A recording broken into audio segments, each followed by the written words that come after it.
Dejar de pensar a la defensiva y abandonar la especulación. Para construir aquí y ahora ese otro mundo en el que queremos vivir. Estos son los tópicos que nos llevan a conversar en torno al qué y al cómo hay que hacer para realmente construir un después de Milei.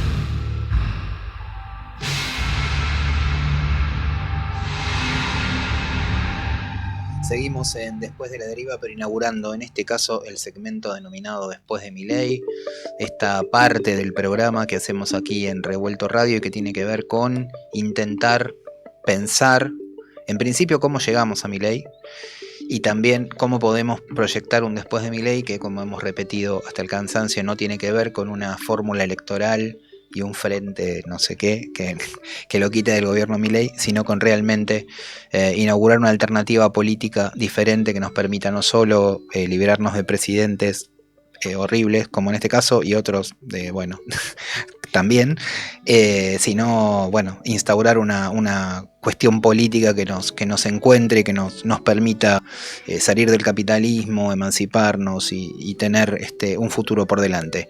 Algunas de estas ideas nosotros se las debemos a quien está de invitado esta noche en Después de Milei, que es Raúl Cerdeiras, un querido compañero, en su momento mentor de esa aventura de Después de la Deriva en FM La Tribu hace 8 años, y que lo tenemos por suerte aquí con nosotros y a quien le decimos buenas noches. Hola, ¿qué tal? Buenas noches. ¿Cómo va, Raúl? Gracias por venirte aquí a Revuelto Radio. Yo más bien diría gracias por invitarme.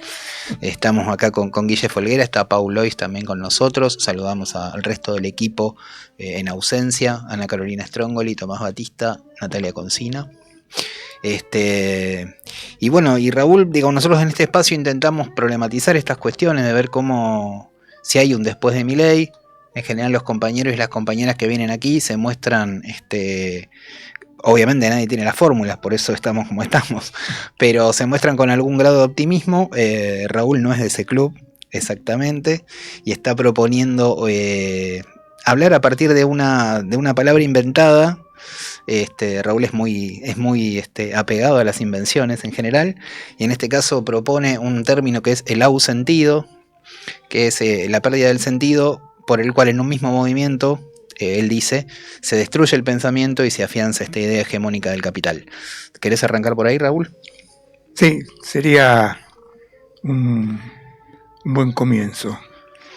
Y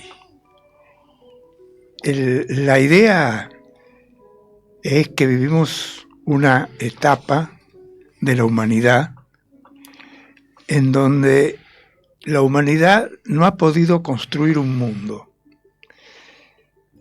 ¿Qué se quiere expresar con esto?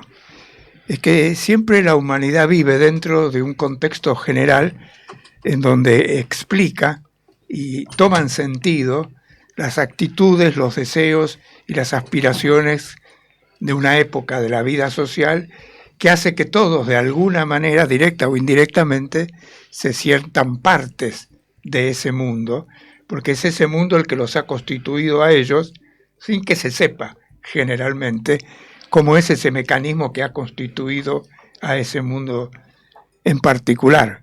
Hay un mundo religioso, hay un mundo basado en la modernidad, en la ciencia, en el conocimiento o en las virtudes de la naturaleza, etc. Pero en general la humanidad se construye, ¿no?, o vive en el interior de un mundo.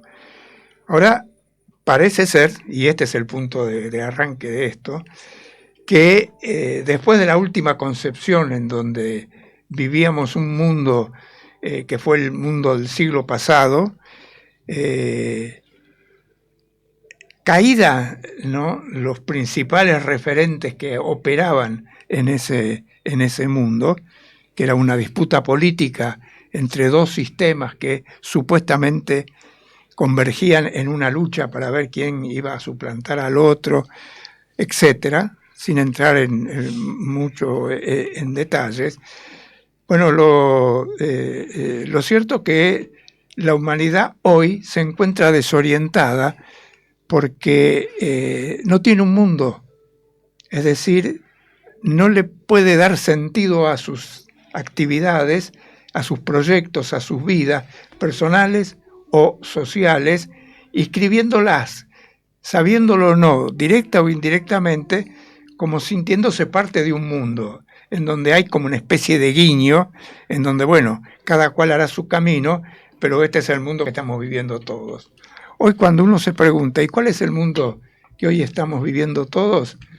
Hay un signo de interrogación como respuesta. Entonces, uno podría bien llamar este momento intervalario, es decir, entre dos, ¿no? Entre dos momentos, como un intervalo, ¿no? En donde un mundo se cayó y ahora estamos viviendo un pasaje en donde uno se supone que van a ser otro mundo. Va a haber un mundo distinto o diferente, ¿sí? Como en su momento cuando cayó el cristianismo y vino la modernidad, cambió la manera de vivir y de pensar, bueno, de la humanidad. Pongo ese ejemplo porque me parece el más directo y pedagógico. Pero bien, no aparece ese mundo y entonces se produce esta idea, ¿sí?, de que algo así como que el mundo no tiene sentido, porque falta justamente esa totalidad que estructura el horizonte de una época. Esa idea de que, bueno, finalmente no hay sentido es lo que trata de darle forma a la palabra ausentido. ¿Sí? Para decir no es que no tiene sentido el mundo, sino que hay ausencia de sentido. De ahí que uno puede decir que o vivimos, ¿no?, sin sentido, porque no hay sentido, o vivimos con ausencia de sentido, o vivimos con un sentido. Yo creo que en este momento estamos pasando una época de ausencia de sentido. Y ahora me voy metiendo un poco más, si puedo, ¿no?, en el tema. Vivimos desorientados. Se escucha cualquier cosa. Trump dice cualquier disparate. Bolsonaro dice cualquier disparate. Ni hablemos de nuestro presidente, Milei. Disparate por disparate. Resulta que la bandera contra Milei puede llegar a ser la de un personaje que está reivindicando la dictadura, como es la vicepresidenta, etcétera. Está todo mezclado, todo vale. Entonces, ¿qué está pasando? Esto nunca pasó, y menos de la manera en que lo estamos viviendo. Se puede decir cualquier cosa. Entonces, la pregunta es, ¿no?, a esta falta de sentido, que es lo que la palabra ausentido sintetiza, ¿qué podemos decir nosotros? Nosotros, en este caso, vengo a ser yo porque estoy acá sentado en esta amable invitación que me ha hecho la radio, que me ha hecho el programa, ¿sí? Pero el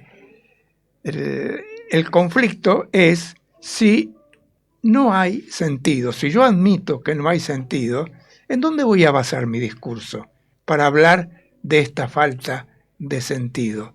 O sea que yo sí podría tener una estructura discursiva consistente, coherente, demostrativa, firme, etcétera, anclada, bien dispuesta, ¿no?, para hablar de lo que no existe en el mundo, que es justamente un mundo, es decir, no existe el sentido. ¿Cómo hablar, ¿sí?, de la falta de sentido, ¿sí?, y uno decir, bueno, hay falta de sentido, pero yo me arrogo que tengo uno, y entonces con ese ahora voy a hablar acerca de qué es lo que le está pasando al mundo?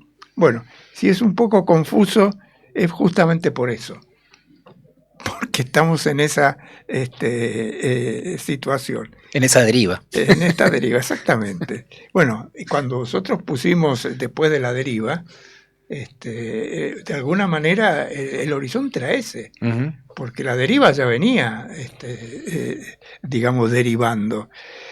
Y bueno, pero entonces lo que a mí me queda es ensayar acá con ustedes mínimamente, ¿no?, una plataforma desde donde poder pensar lo que está pasando y desde donde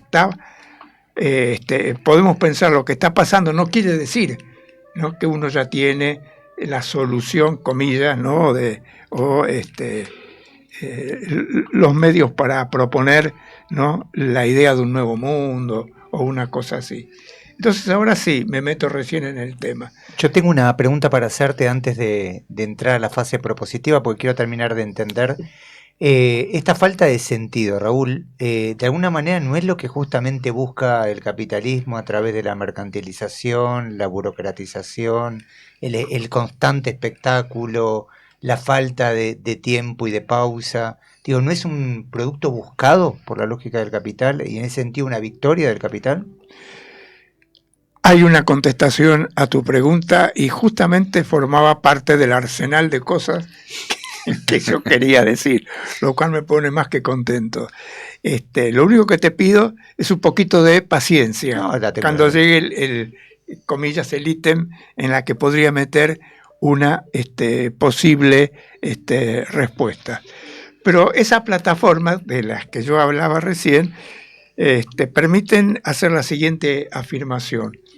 Hay 3 circunstancias fundamentales que pueden explicar la caída de este sentido y la falta de construcción de un mundo.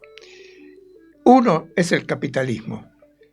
Uno es el capitalismo en el sentido que es una estructura de la producción que se ha universalizado, ha capturado todo el globo terráqueo y es el que hace su trabajo, ¿sí?, de manera implacable y aparentemente no tiene nada en el horizonte que lo pueda inquietar. Lo segundo, ligado a esto primero, es la ausencia de política.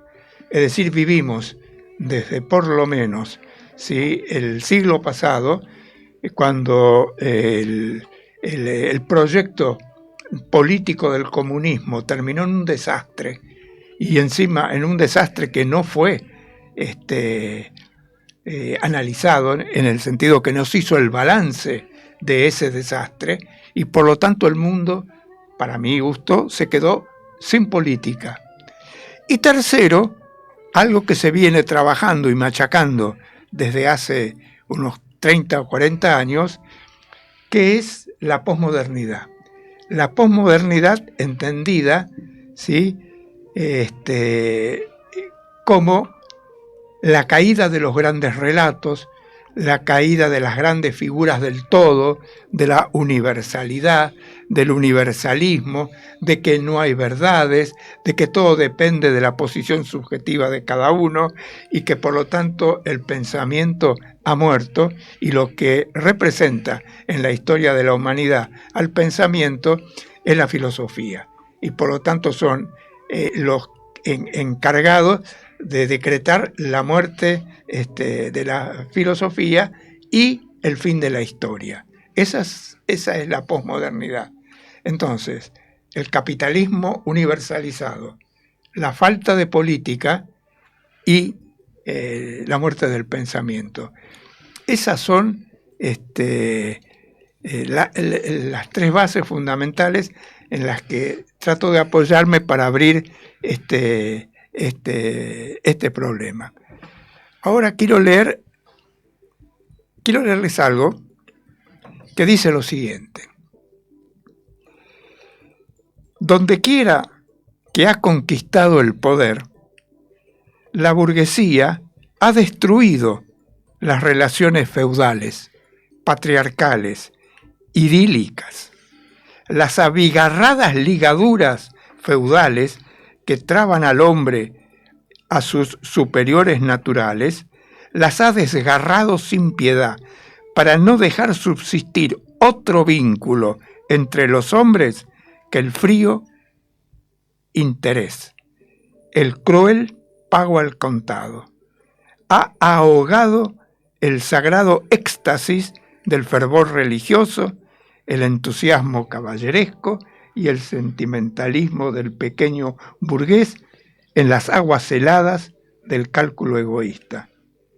Ha hecho de la dignidad personal un simple valor de cambio.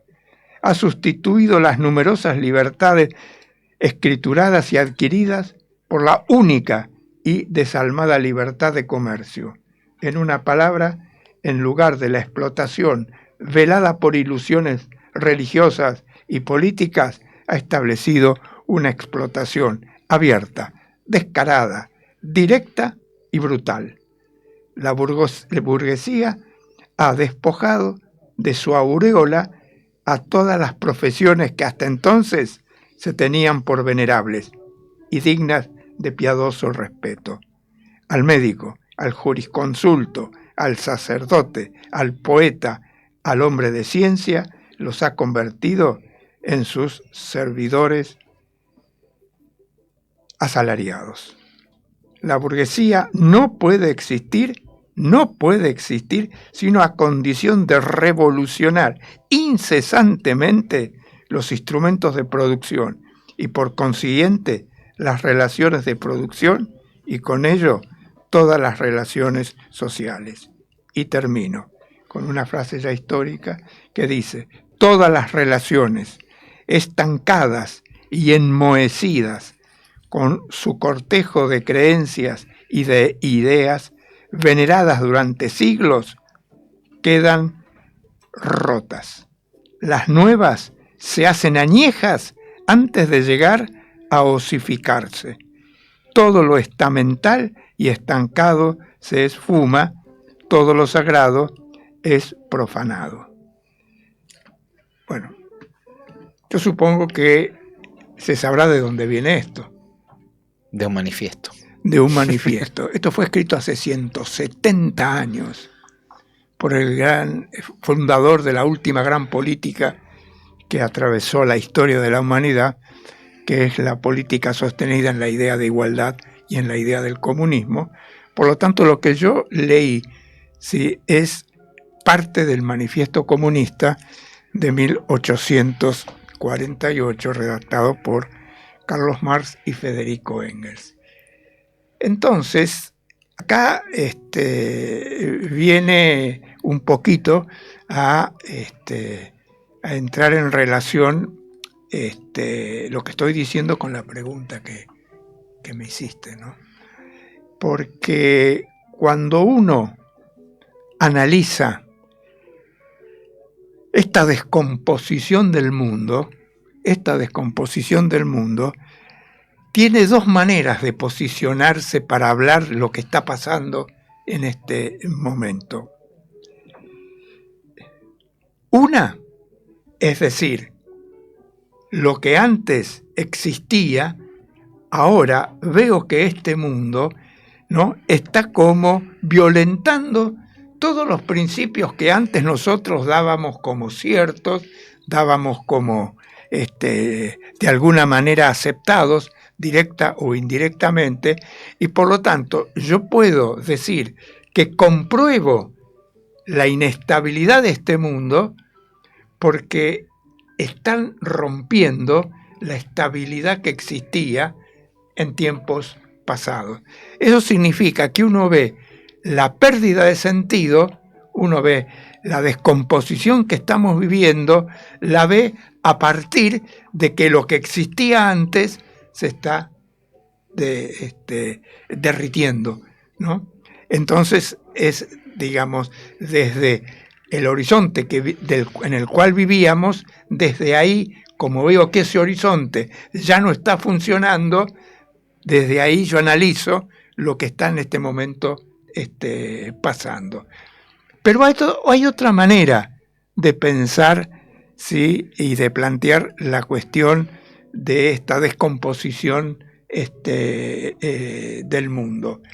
No explicando que el viejo modelo ya no funciona, sino si este funcionamiento, al revés, no nos permite entender y comprender, ¿no?, un modelo que está operando y que es el modelo que de alguna manera describía con esa lectura de ese párrafo que leí hace un instante del Manifiesto Comunista, ¿sí?, sobre cómo opera el capitalismo.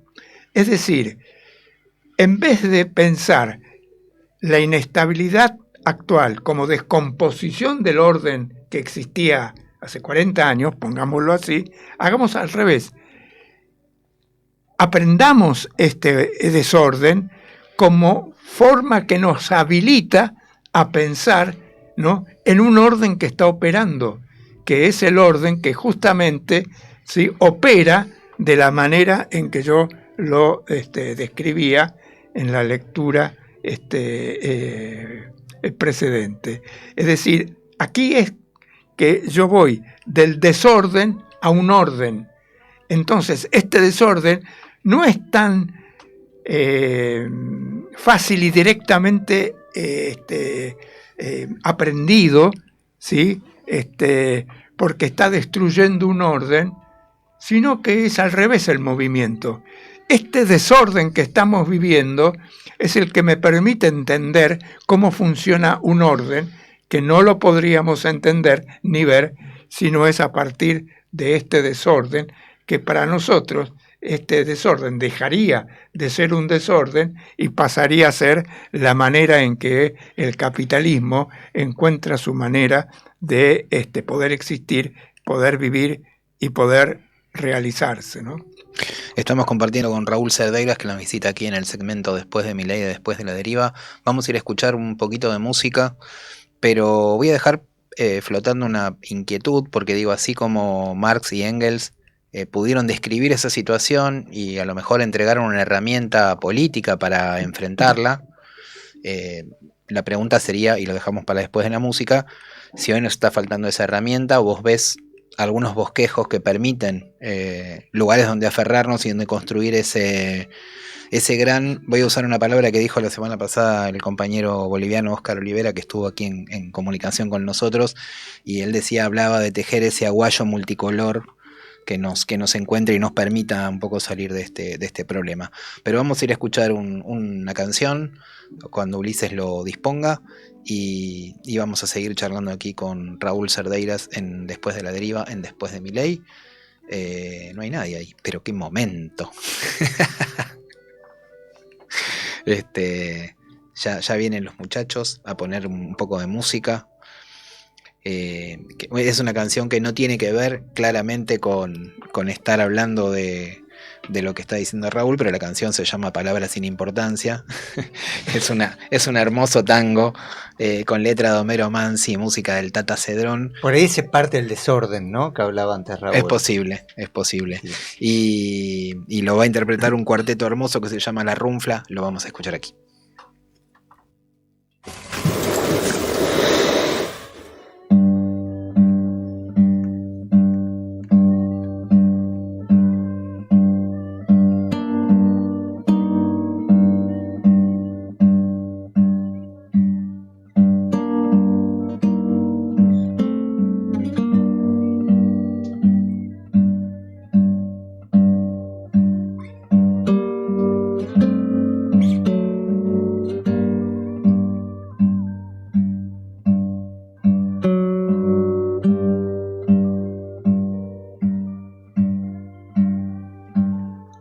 Escúchame al pasar, como se escucha la lluvia que murmura en mi ventana,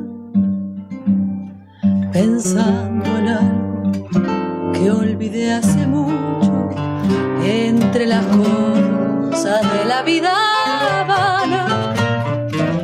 Escúchame también como si oyeras esa canción que se enredó en tu vida y que vuelve de pronto sin que quieras, y que es más triste cuanto más se olvida, y piensa que mi voz estuvo misma y que murmura lo que ya te dije, y que tu vida se encuentra con mi vida y que estamos los dos un poco tristes.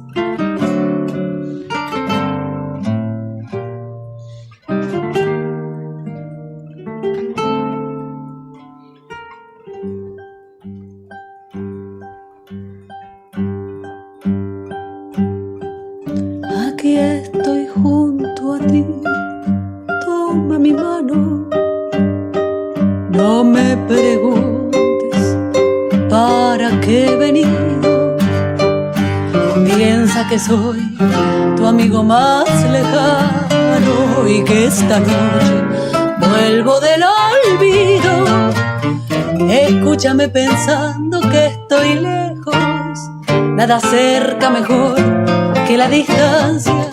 No te diré sentencias ni consejos, ni escucharás mentiras ni alabanzas. Escúchame al pasar, indiferente como se escucha el ruido en la distancia. Olvida las palabras que te cuente, mis palabras no tienen importancia. Y piensa que mi voz es tu voz misma y que murmura lo que ya te dije, y que tu vida se encuentra con mi vida y que estamos los dos un poco tristes.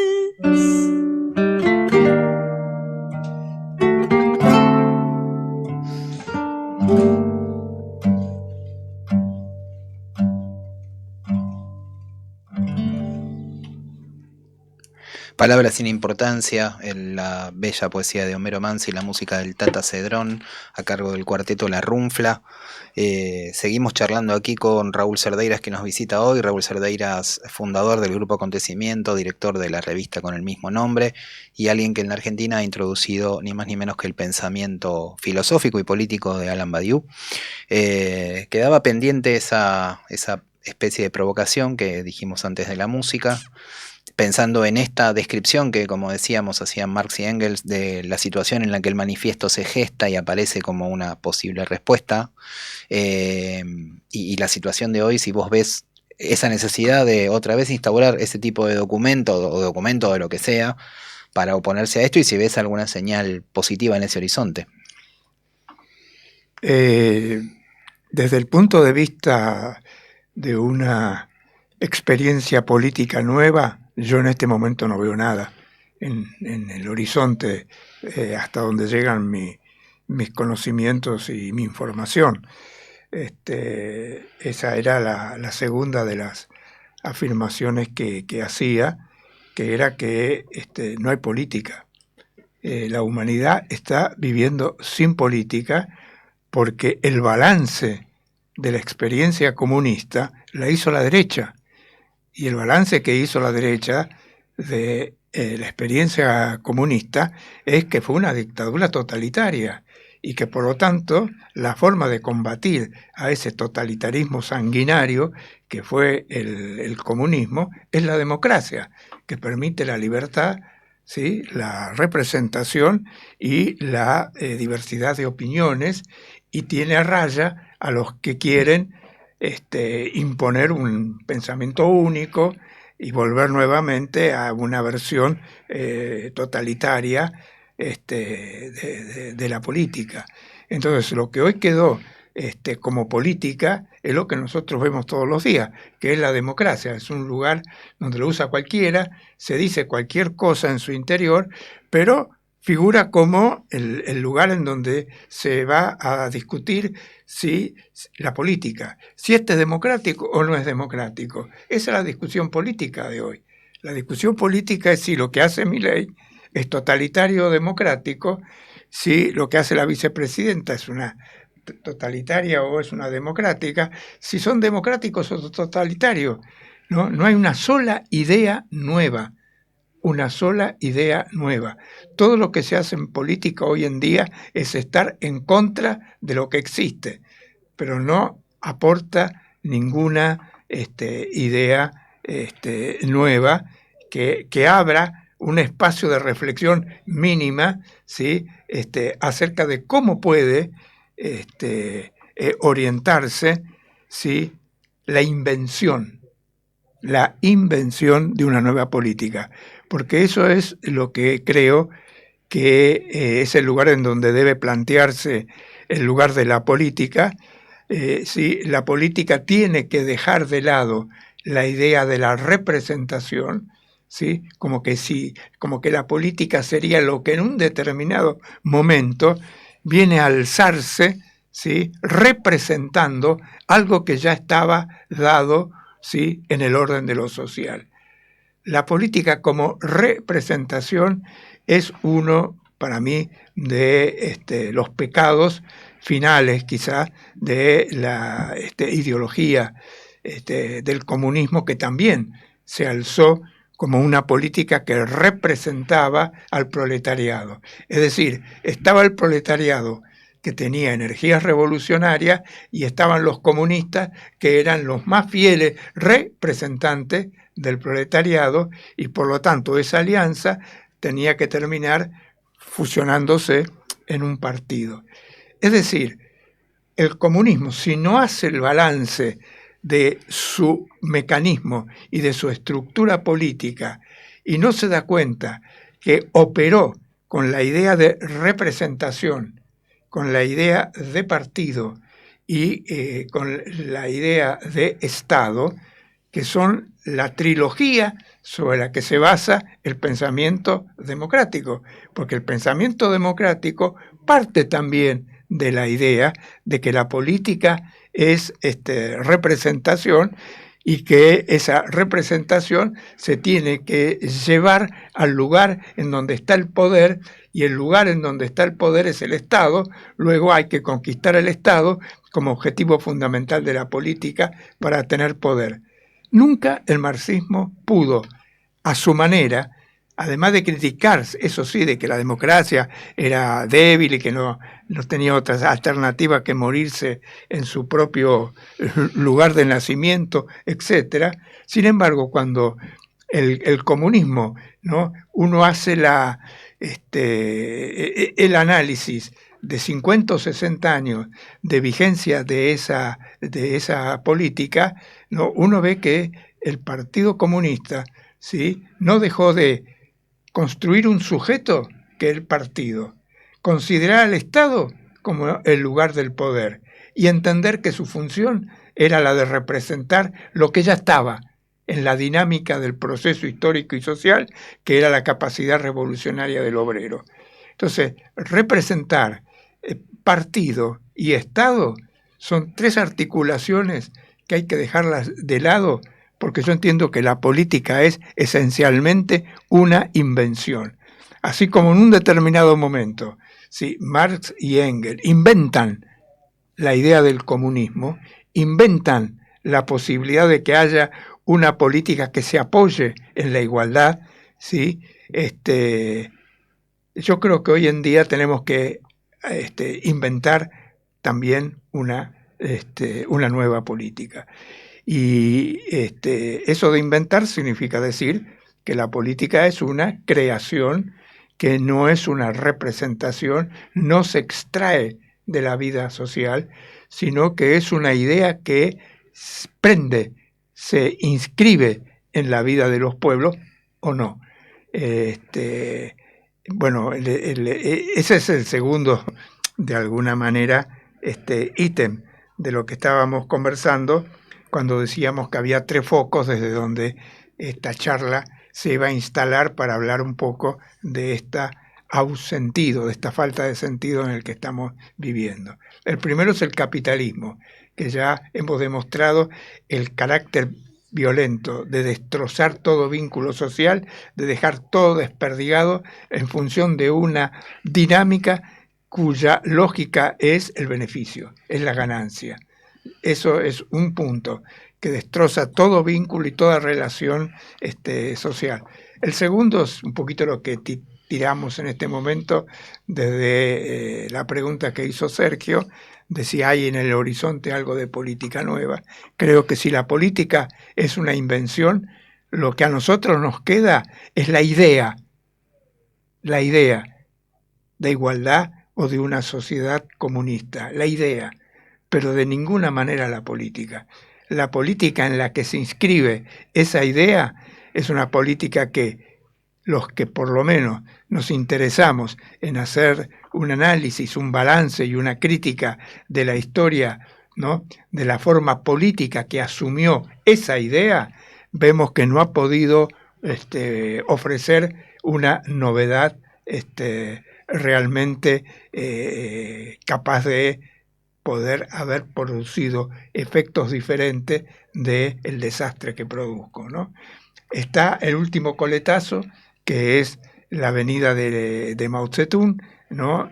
La avenida de la China, digamos, la puja con el mundo soviético, pero finalmente eso quedó como un amague, pero no tuvo ninguna posibilidad de desarrollo posterior, habida cuenta, bueno, de factores que sí, el tiempo me sería absolutamente insuficiente para desarrollarlo, pero que terminó finalmente en lo que nosotros vemos hoy en día, que es que China es un interesante país capitalista como cualquiera otro, ¿no? Entonces, ese es el mundo que no encuentra una idea de mundo, ¿no? En donde las guerras de Ucrania, lo que está pasando con Israel, con Irán, lo que pasa en el mundo, que un presidente como Trump diga, impongo 50% de aranceles, al otro día, bueno, saco 50, pongo 20, y son cosas inéditas, ¿no? La manera en que se solucionan, comillas, ¿no? Y se articulan las relaciones son absolutamente contingentes del momento, buscan el beneficio corto, está todo desperdigado, ¿no? Bueno, esa era la primera etapa. La segunda, que no hay política, y lo que me gustaría echar un párrafo es la muerte del pensamiento. Hoy la humanidad no piensa, y yo creo que lo que hace humana a la humanidad es que el humano es un cuerpo, tiene la capacidad de poder transformarse en un sujeto y sostener la invención de un pensamiento. Entonces, ¿qué es lo que nosotros entendemos por pensamiento? Todo lo que se crea, lo que se inventa. Y para que las cosas se creen y se inventen, es necesario que operen dejando de lado nuevamente la idea de desarrollo, de representación, etcétera. Y entonces los 4 lugares en donde sigo en este caso la mirada de Alain Badiou, que él considera que hay 4 grandes estructuras, ¿sí?, del pensamiento humano que se han dado desde el pasado hasta ahora, ¿no?, que son el amor, el arte, la ciencia y la política. Él considera que la ciencia es una invención, que la política es una invención, que el amor es una invención y que el arte es una invención. Ahora bien, yo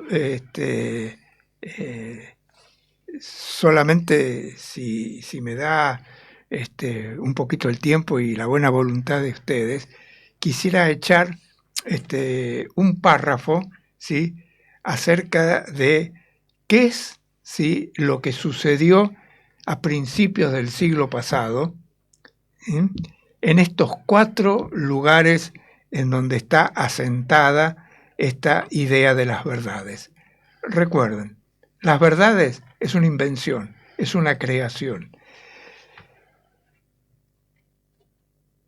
En el comienzo del siglo pasado, tanto en el arte, en el amor, en la política como en la ciencia, se produjo una conmoción, el nacimiento de una novedad, de nuevas novedades, está mal dicho, pero quiero darle énfasis a la frase, ¿sí?, nuevas novedades que hicieron, ¿sí?, que temblaran las formas estéticas en el arte, en el amor, en la relación entre los sexos, en el campo de la ciencia y en el campo de la política. Todo el mundo conoce lo que es la Viena de principio de siglo, en donde se reunían, ¿no?, todas las grandes cabezas, es una imagen pero que es pedagógica, en donde se reunían todas las grandes cabezas del arte, la política, el psicoanálisis y finalmente de la ciencia. Entonces, ¿qué es lo que pasó? Pasó que por primera vez en el arte empiezan a venir las vanguardias que trae esta forma de dibujar y de pintar, de destrozar las formas representativas, los Picassos, ¿sí? Las maneras de estructurar la lengua en la poesía, ¿no? Schoenberg en música, descomponiendo todo el orden de la escala musical, etcétera, y creando la música atonal. Todas esas son revoluciones e invenciones que se realizaron dentro del arte y que cambiaron la mirada, ¿sí? De lo que se entendía como imagen, cuerpo, etcétera, porque uno, no lo tengo que decir, uno ve un dibujo de Picasso y no entiende cómo tiene dos ojos acá, una nariz para acá, etcétera. ¿Y qué es esto? Entonces, ¿a qué representa? No representa nada. Justamente esa es una revolución que se produce en el arte. En la política, ¿no? La entrada de las masas a la política que trae adelante el comunismo es una novedad también única en la política, porque desde, diríamos, la Comuna de París, en general, a partir de ahí empieza a ser preponderante y decisivo el papel de la gente en la calle, del pueblo, de las multitudes. Y ahí viene montada esta política, que es la política del comunismo. En la ciencia se produce algo extraordinariamente espectacular, ¿no? Que es, entre otras cosas, ¿no? Que la ciencia puede llegar a pensar lo que nunca, jamás se había podido llegar a pensar, que era el infinito. Y que el infinito, que desde Aristóteles se había decretado que el infinito era la tumba de todo pensamiento, porque el pensamiento humano jamás podría tener una idea y un pensamiento de lo que es el infinito, por la sencilla razón que el infinito no tiene fin y por lo tanto siempre se escapa, no se los puede bordear, no se lo puede unificar, no se lo puede totalizar, y por lo tanto eso queda absolutamente fuera de la capacidad del pensamiento humano. Bueno, todo eso se cayó, y esto es toda una historia, la historia de la ciencia, ¿sí? De Einstein, por lo menos en adelante. Y bueno, y el último gran sacudón de principios del siglo pasado, que también hace temblar al uno, a las estructuras y a lo que estaba consolidado, es el descubrimiento freudiano. Es decir, el yo, el individuo, o sea, no dividido, sólido, unificado, autoconsciente, etcétera. Muchachos, esto no existe. La estructura subjetiva de la humanidad, mejor dicho, del ser humano, es el inconsciente, y es algo que es muy complejo, obviamente, de poderlo sintetizar ni siquiera en 1000 palabras, pero lo que queda roto es la idea del yo y del individuo como el sustento sobre el cual se puede edificar la conducta, o lo que uno llama, rápido y quizá mal, al ser humano. Entonces, esa ruptura, no tanto de lo figurativo, ¿no? En el arte, ¿sí? Del individuo en el campo de las relaciones entre los hombres y las relaciones entre los sexos diferentes, ¿no? La multitud en el campo de la política y el infinito en el campo del pensamiento científico, anuncian desde un lado diferente que el uno, el todo, lo que estaba armado y lo que estaba siendo algo consistente, algo que podía tener su propia autosostenimiento en la idea de uno, de todo, que habría la idea de una concepción del mundo y que por lo tanto sostenía a las religiones y sostenía a todas las visiones que se habían dado del mundo desde la época de los griegos en adelante.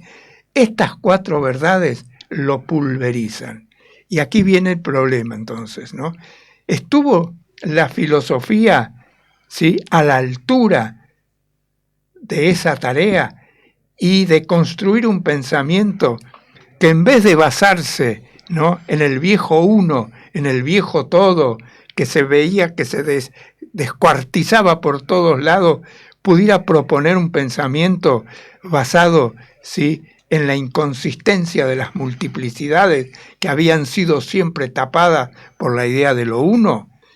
Bueno, la filosofía no estuvo a la altura de esas circunstancias y no pudo producir un pensamiento nuevo, un pensamiento filosófico nuevo, que en vez de partir del uno, del todo, de la certeza, de lo cerrado, del fundamento, partiera, ¿no?, de esa multiplicidad sin uno que resultaba inaprehensible, ¿no?, para los humanos durante mucho tiempo, pero que ahora se había mostrado en los ejemplos que di antes que podían tener una eficacia real en la historia de la humanidad.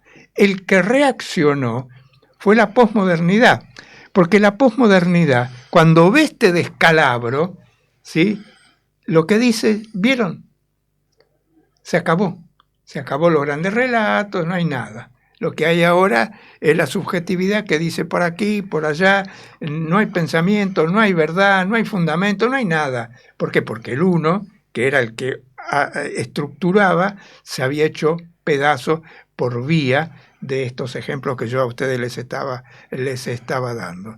Por lo tanto, ¿no?, el pensamiento filosófico, en vez de suministrar una filosofía que ya no se apoya en el uno ni en el todo y abre un nuevo campo para el pensamiento, no puede encontrarlo, se queda estancada y los que ganan son aquellos que dicen, ¿vieron que no existe nada de lo que ustedes pensaban que existían? Y que por lo tanto todo queda disuelto, desparramado, etcétera. Bueno, y esa es la posmodernidad. Eso es lo que después va a aparecer bajo la idea de que no hay verdad, que no hay pensamiento, que no hay esto, no hay nada, y que todo se reduce a la subjetividad de cada cual, que cada cual tenga la que sea, le crea necesaria, y listo, ¿no? Guille Folguera se sale de la vaina por preguntar. Pero me dijeron ansioso, así que pues, ya creo que tengo derecho. Tenemos poquitos minutos, pero te quería hacer una pregunta, Raúl. Siempre es bueno escucharte y permite además interpelar. De alguna manera, en el recorrido que hiciste, tanto en términos históricos como en términos sincrónicos, aparece comprometida una globalidad, digo, no el globalismo, sino más bien esta falta de sentido que vos planteabas parece llegar a todos los rincones. Estaremos en uno de los peores lugares del mundo en este momento, pero parece ser algo bastante generalizado.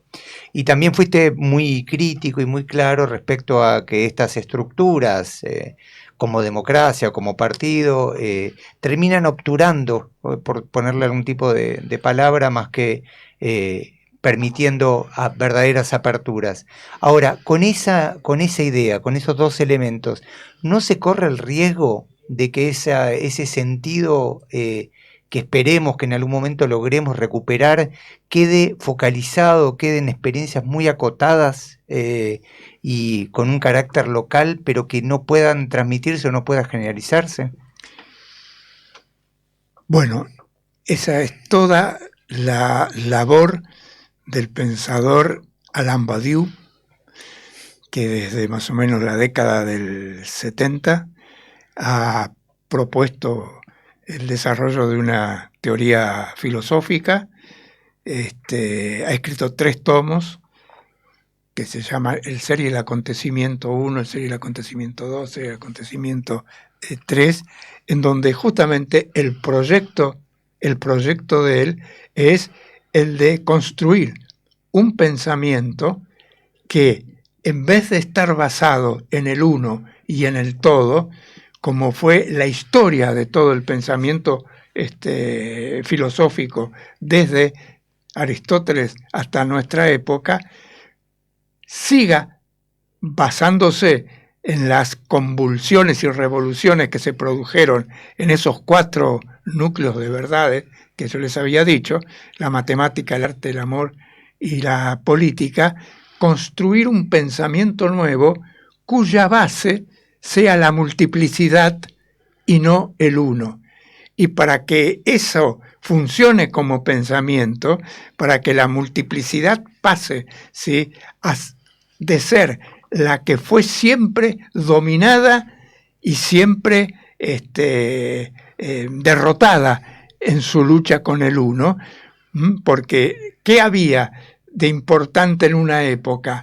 Lo importante que existía en una época era que cuando una visión del mundo ¡tac!, era interrumpida, desmentida por un hecho o una circunstancia, ese hecho y esa circunstancia significaba que el uno, que tenía tomado al mundo en ese campo y destruyendo a la potencia de la multiplicidad, la había dominado, pero que en un determinado momento algo se resquebraja, se abre un vacío y aparece algo. Cada vez que hay un invento en la historia de la humanidad es porque en la estructura que funcionaba bajo la ley del uno se produce la irrupción inesperada de algo que no se le puede encontrar una explicación y que por lo tanto ese algo que no se le puede encontrar una explicación abre en ese mundo un vacío, porque no se sabe qué es esto que apareció de golpe. Con el surrealismo pasó lo mismo, con toda la pintura y con la música apareció lo mismo. ¿Qué esto es música, estos ruidos raros que tocan? ¿Dónde encajo esto? Entonces, eso que no se sabía venía de la música, pero no encajaba en el interior de la música, es pensado desde esta mirada en la que está inscripto el filósofo Alain Badiou como un acontecimiento, es decir, algo que dice que el uno está operando, pero que esa operación que está realizando el uno es una operación que no es la que le tiene que dar el sentido final al campo que se está analizando, sino que ese uno está de alguna manera soportando la función de mantener cubierta y ordenada el campo de que se trate. Entonces, lo múltiple es lo que ahora directamente se pone en el comienzo de un pensamiento filosófico y se dice, el ser de todo lo que es ser inconsistente.